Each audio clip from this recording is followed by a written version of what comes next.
Olá! Hoje a gente vai mergulhar num dos conceitos teológicos assim mais profundos e que mais geram discussão, a providência divina. E para nos guiar nessa análise, vamos usar como base a Confissão de Fé Batista de 1689 para tentar entender o que essa doutrina realmente quer dizer. Para começar, vamos direto à questão central. Pensa só.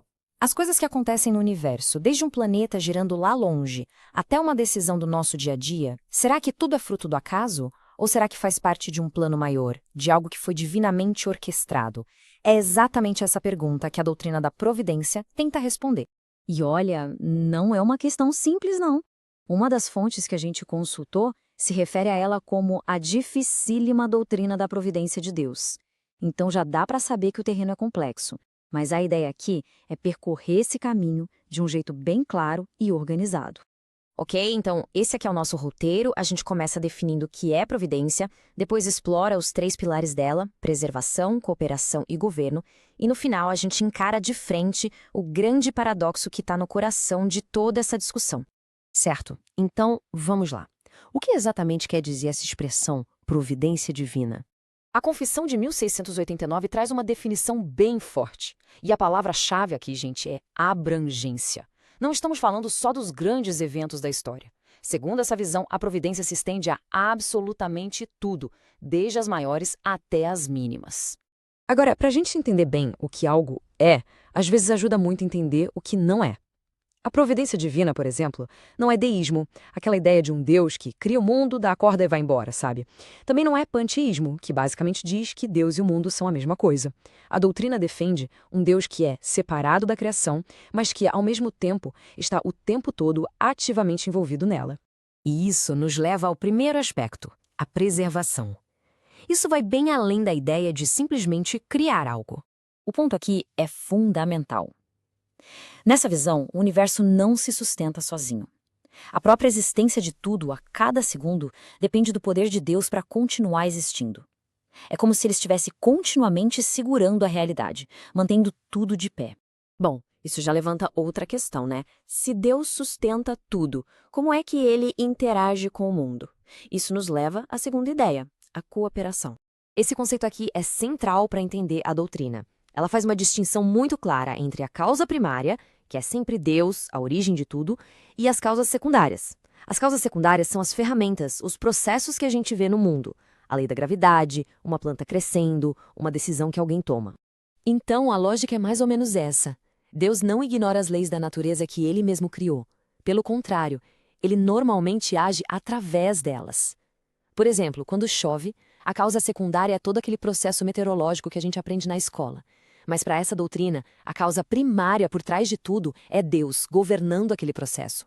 E isso tudo nos leva à terceira e última ação da providência, o governo.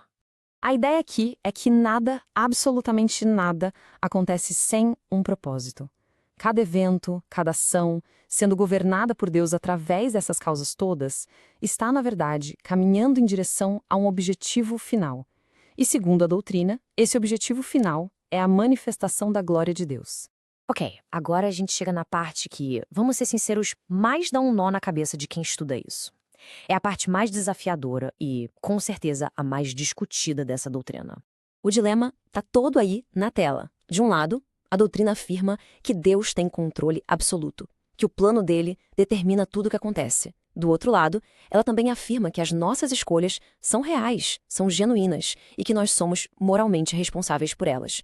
A pergunta que fica é: como essas duas coisas podem ser verdade ao mesmo tempo? A fonte que a gente usou aponta para esse exemplo da Bíblia como a ilustração perfeita desse paradoxo. As pessoas que condenaram Jesus agiram por vontade própria, uma vontade pecaminosa, e foram responsabilizadas por isso.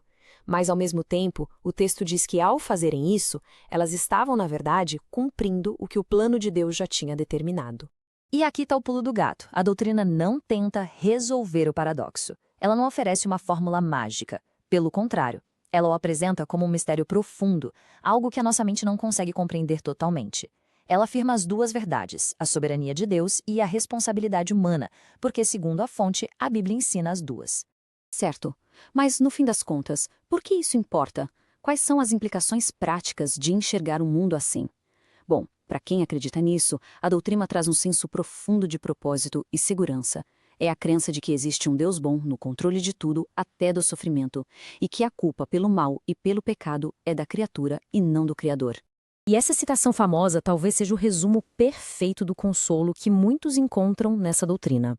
A promessa de que, por trás de todos os eventos da vida, sejam eles bons ou ruins, existe uma mão soberana guiando tudo para um resultado final que será bom para aqueles que creem.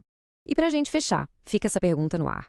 Independentemente da nossa visão pessoal, só o exercício de pensar em como essa estrutura mudaria a nossa interpretação dos grandes eventos da história e das nossas lutas pessoais, isso já nos dá uma ideia da profundidade e do impacto que uma doutrina como essa pode ter. Obrigado por acompanhar essa análise com a gente.